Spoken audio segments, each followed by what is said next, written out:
¿Qué tal, profe? Hola Sergio, bendiciones. ¿Ahora me escuchás?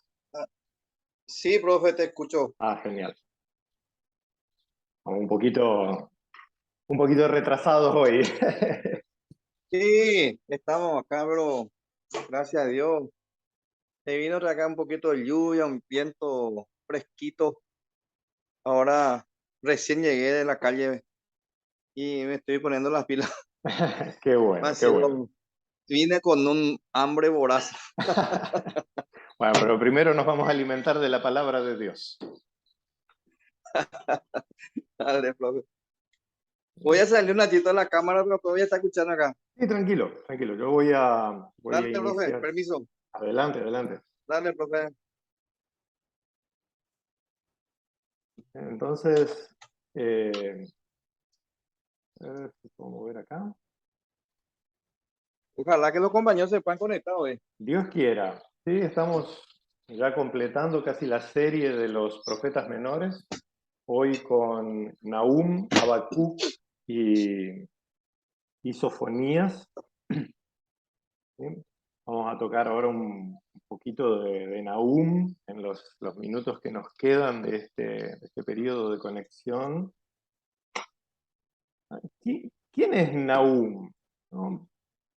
En la clase pasada habíamos tocado la profecía de Jonás, ¿no? Y este mensaje de Dios a los ninivitas, un mensaje de salvación, ¿sí? Un mensaje de gracia, de ofrecimiento, de reconciliación de Dios para con Nínive, y en Nahum vemos justamente lo contrario. El mensaje de Nahum, el centro, el corazón de la profecía de Nahum, eh, tiene un único tema que es la caída de Nínive. ¿Sí? La caída, la destrucción de Nínive bajo el poder de los caldeos y de los persas, ¿no? O los medos, como se llama en el libro. El, vamos, la caída real de Nínive sucede ya en los últimos años, el último cuarto del siglo VII antes de Cristo. Y no solamente el pueblo de Judá, sino todos los pequeños pueblos, o sea, los reinos más débiles, llamémosle, Bueno, veían en esto. profe, Sí, adelante. ¿cómo está? Ya ahora me conecto. Súper César, bendiciones, Ah, bienvenido. Buenas tardes, alumno César, ¿cómo está? allí ya está con su adjunto, profe. Eh, ahí está, ahí está. ¿Sí? Sí. Sergio tiene una pregunta desde hace un mes, pues allí no está rompiendo con su pregunta si es que el que se suicida se salva o no, dice. Y a usted, lo único que parece todavía no le preguntó, a no ser que le haya preguntado por Sí, privado. me preguntaron el lunes pasado. Ah, ya le preguntaron. Ya me preguntaron. Y ya los escandalicé también. No, y Sergio, por ejemplo, cada examen es un suicidio para él. Y bueno, pronto, entonces prepárense para perder la salvación eh, dentro de 4 semanas, 5, no sé cuánto nos falta todavía. ¿Eh? Pero Está bien. hoy por lo menos tenemos la vida con Nahum. Como les iba diciendo, entonces no es solo en el ambiente de Judá, en el reino de Judá, donde vamos a llamarle este deseo de venganza contra Asiria estaba vivo, porque Asiria era un imperio eh, tremendamente destructivo. ¿Eh? Podemos ver en los relatos allí de la invasión del reino del norte, Asiria, su técnica, para decirlo de alguna manera, su técnica de conquista era invadir la tierra vencida y quitar toda su población y llenarla con población extranjera. Esto para nosotros hoy en día no le encontramos mucho sentido, pero en los pueblos antiguos, incluido el pueblo israelita, la tierra y Dios tenían un vínculo inquebrantable. Inclusive algunas idolatrías modernas siguen vinculando ciertos espacios, ciertos países con una presencia especial de Dios. ¿Ah? Esto era común en las culturas antiguas, sobre todo en las culturas allí del Mediterráneo. Por lo tanto, Asiria era tremendamente odiada. Y Nahum hace girar su mensaje profético alrededor de este anuncio de la caída de Nínive y de la destrucción como, como señal del juicio de Dios. A Nahum, el libro de Nahum está escrito en un estilo poético. ¿Sí? Es un larguísimo himno. Sobre todo, el inicio del capítulo 1 tiene todo el estilo propio de los salmos. Entonces, luego de la introducción, muy breve, ¿no? El primer versículo nomás, donde Nahum se presenta, dice quién es, y como todos los profetas, anuncia como signo de autoridad su vocación, su llamamiento, de dónde él es y qué es lo que va a anunciar, inicia con un himno. Entonces podríamos llamar a Nahum un tipo de poeta patriótico. Y, Profe, ¿por qué dice ahí Nahum de Elcos? ¿Qué significa Elcos, profe? Nahum de Asunción, Nahum de Barrio Trinidad. ¿Sí? Está Ah, diciendo ya, gracias. de dónde viene. La gente no tenía apellido en la antigüedad.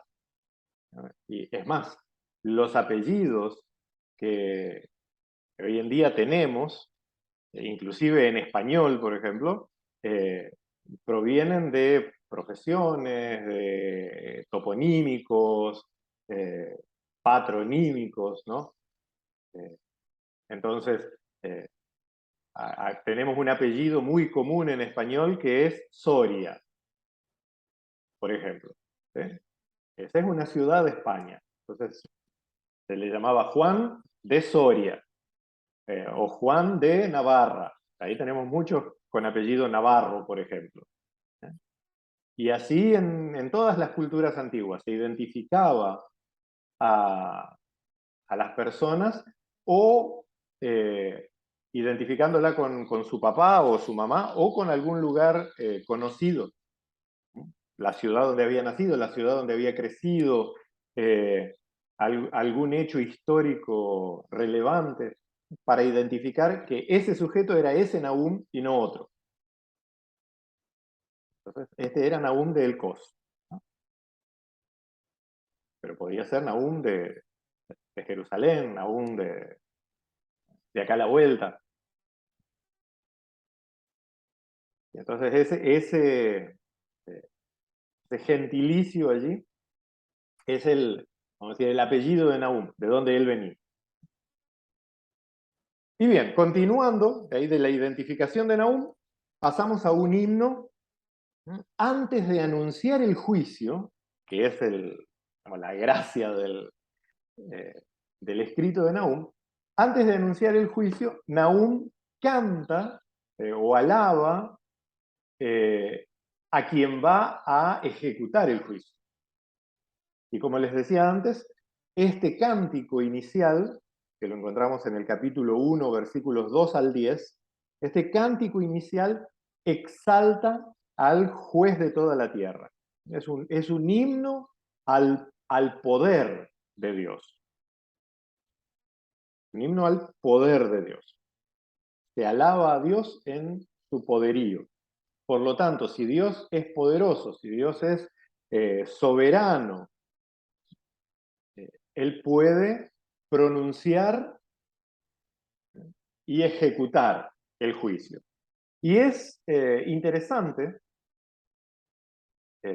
esta introducción, este himno introductorio al libro de Nahum, porque si bien menciona el poder vengador, el poder justiciero de Dios, que se levanta para juzgar y aplastar a sus enemigos,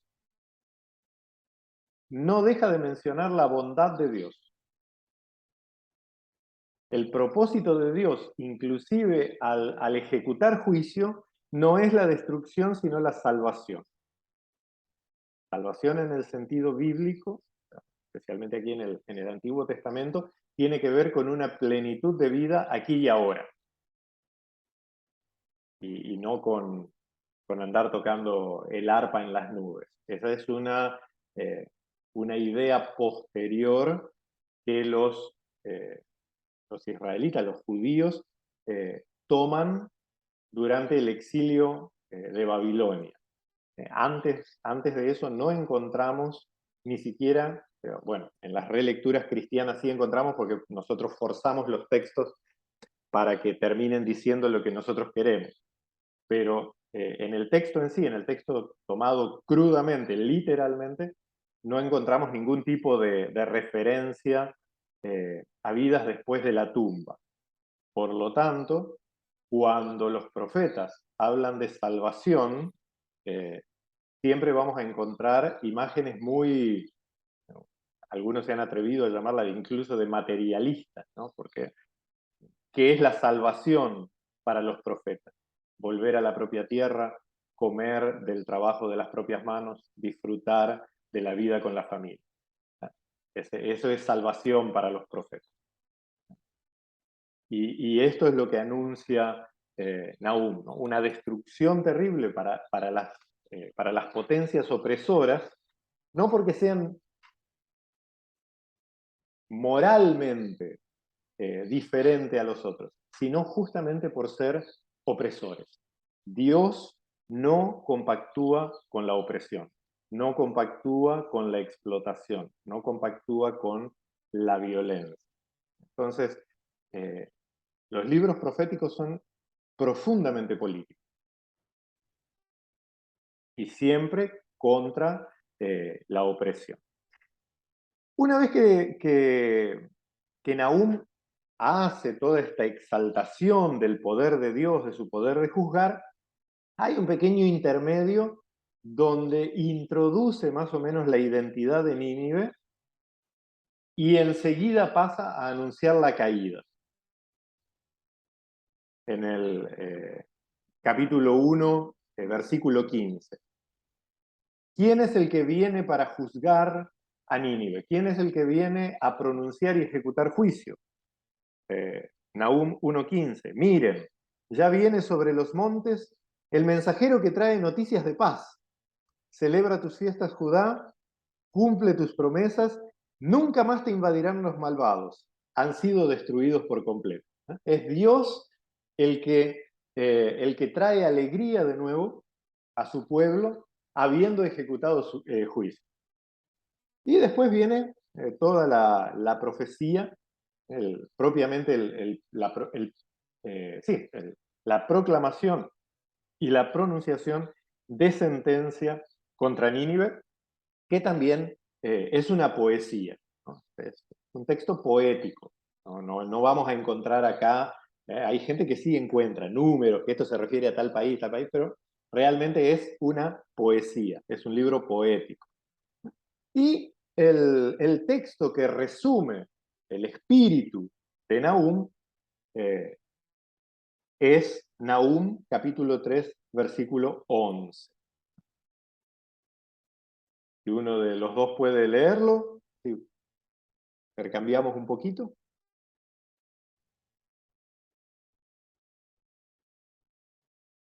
Nahum 3:11.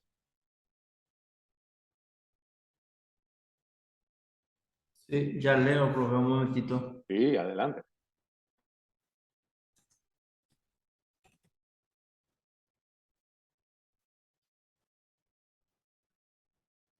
Tú también serás embriagada y serás encerrada. Tú también buscarás refugio a causa del enemigo. Si vemos el contexto, ¿no? Ahí ya pronuncia una sentencia irreversible contra Nínive. Y este versículo 11, ese, vas a ser embriagada, es una alusión, una imagen poética a el vino de la ira, ¿no? O la copa de la ira del Señor, que se derrama hasta la última gota sobre Nínive para su destrucción total. Y termina Nahum diciendo que esta terminación realmente es total. En Nahum 3:19, no hay remedio para tu herida, tu llaga es incurable. Todos los que oyen de tu desgracia aplauden de alegría, pues ¿quién no sufrió tu maldad sin fin? Lo que les decía al principio, Asiria, eh, todas las potencias antiguas, si hoy en día son crueles, hace 3.000 años atrás, 4.000 años atrás eran terribles, ¿no? Pero Asiria tenía este sistema imperialista de arrancar a las poblaciones de su tierra y cambiarlas, deportarlas y mezclarlos con otros pueblos. Y el profeta hace mención de esto. Todos se alegrarán de la destrucción de Nínive, porque ¿quién no sufrió tu maldad? Todos los pueblos alrededor, no solo los judíos, habían sufrido la opresión, la explotación y la brutalidad de Asiria. Y celebraban su caída. ¿Preguntas sobre Nahum? Nos quedan 3 minutos para que se corte.